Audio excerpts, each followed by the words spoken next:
তো বন্ধুরা, আজকে চলে এসেছি আমি আর এক বাঙালির বিখ্যাত কথা নিয়ে। হ্যাঁ, যে বাঙালিকে ছাড়া আমাদের জীবন হয়তো এতটা অগ্রসর হতো না। বিজ্ঞান চর্চায় যার অবদান অনস্বীকার্য, জগদীশচন্দ্র বসু। হ্যাঁ, তারই বাড়িতে চলেছি আজকে। ভিক্টোরিয়া মেমোরিয়াল যে স্কুলটা আছে কলকাতার, তার পাশ থেকেই কিন্তু হেঁটে যেতে হবে।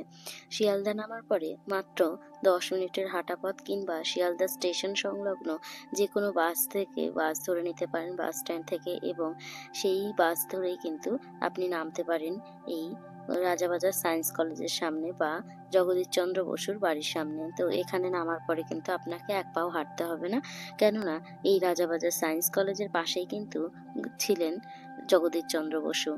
বসু বিজ্ঞান মন্দির এবং তার পাশেই রয়েছে তার নিজস্ব বাসভবন। তো সমস্তটাই কিন্তু পাশাপাশি। বাসভবনেও যাওয়ার জন্য আপনি কিন্তু যে কোনো দিন চলে আসতে পারেন, আর যে কোনো দিন আসতে পারেন এই বসু বিজ্ঞান মন্দির দেখতে।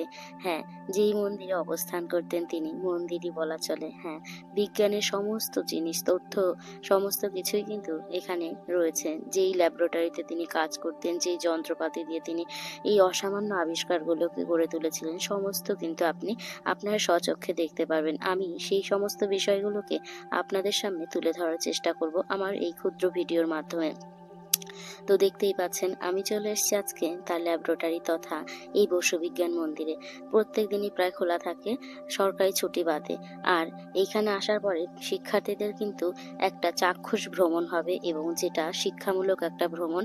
যে কেউ কিন্তু চলে আসতে পারেন এখানে। আর সমস্ত স্টুডেন্টদের জন্য এই বসু বিজ্ঞান মন্দির বিনামূল্যে খোলা থাকে সর্বদা। আসার পরে আপনি নামটা এন্ট্রি করবেন, এবং করার পরেই কিন্তু এই মন্দিরে ঢুকে সমস্ত কিছু স্বচক্ষে প্রদর্শন করতে পারেন।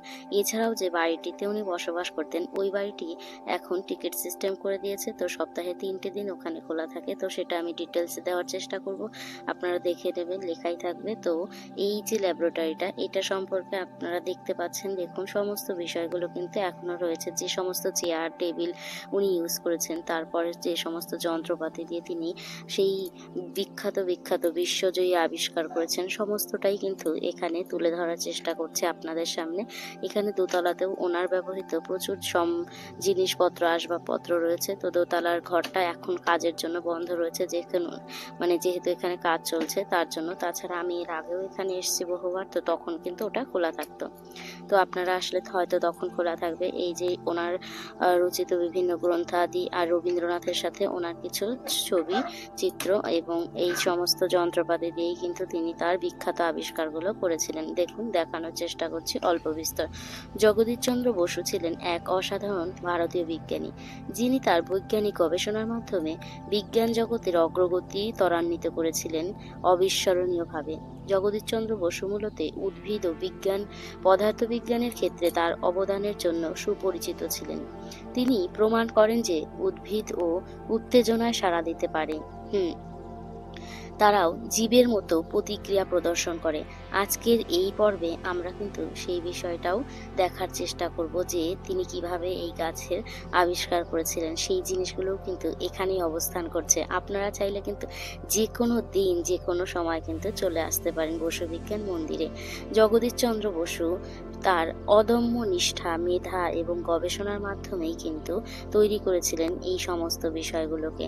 আজকের পর্বের আলোচ্য বিষয় জগদীশচন্দ্র বসু, এবং তার এই যে তথ্যমূলক, এই দেখুন সেই গাছের একটা কিন্তু নিদর্শন বা একটা কিন্তু এখানে রয়েছে, যেটা আমার হাতে রয়েছে। কিন্তু এটা, হ্যাঁ, তো এই সমস্ত কিছু কিন্তু শিক্ষার্থীদের একটা শিক্ষামূলক ভ্রমণের জন্য বিশেষ একটা কি বলবো, ভালো একটা জিনিস, ভালো একটা দিক। হাতে কলমে তারা কিন্তু দেখে শুনে সমস্ত বিষয়টাকে অবজার্ভ করতে পারবে। তো আপনার ছেলে কিংবা মেয়ে যে কাউকে নিয়ে কিন্তু এখানে আপনারা চলে আসতে পারেন। তারপরে এটা পুরোটা ঘুরে দেখার পরে কিন্তু এখানে আপনি আপনার ফিডব্যাক, আপনার কেমন লেগেছে, তো সেই সমস্ত তথ্যটাকে কিন্তু এখানে আপনি লিখে দিতে পারেন, ফিডব্যাক দিতে পারেন। ভারতের আধুনিক বিজ্ঞানের অন্যতম পথিকৃৎ ছিলেন তিনি। 1858 খ্রিস্টাব্দের 30শে নভেম্বর ময়মনসিংহে জন্মগ্রহণ করেছিলেন, যেটা এখন বর্তমানে কিন্তু বাংলাদেশের মধ্যে পড়ছে। তার পরিবারের আদি নিবাস ছিল ঢাকা জেলার রাড়ীখাল গ্রামে। তার পিতার নাম ছিল ভগবান চন্দ্র বসু, মায়ের নাম বামা সুন্দরী, এবং 1885 খ্রিস্টাব্দে দেশে ফিরে তিনি কলকাতার প্রেসিডেন্সি কলেজের অধ্যাপক হিসেবে যোগ দেন। আদর্শ শিক্ষক জগদীশচন্দ্র বসু 1915 খ্রিস্টাব্দের অবসর নেওয়ার পর 1917 সালে এই বসু বিজ্ঞান মন্দিরটি প্রতিষ্ঠা করেন।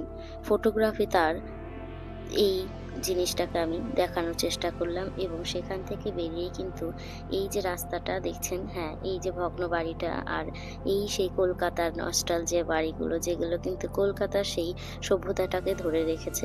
এইটা কিন্তু জগদীশচন্দ্র বসুর বাড়ি থেকে বেরিয়ে একটুখানি, তো এটাকে বলা হয় ফাটাকেষ্ট গলি বা ফাটাকেষ্ট নামের যে বিখ্যাত কুখ্যাত একটা ডাকাত ছিল সেই সময় উনি কিন্তু এই গলিতে বিশাল বড় করে একটা কালী পুজো করতেন। তো সেই জায়গাটাকে আমি দেখানোর চেষ্টা করছি একটুখানি, জাস্ট কলকাতা থিমটাকে। তো জগদীশচন্দ্র বসু বাড়িটা কিন্তু ভীষণই সুন্দর, আর যারা পড়াশোনা করছে বা করছো তো তাদের জন্য কিন্তু খুবই একটা ভালো জায়গা।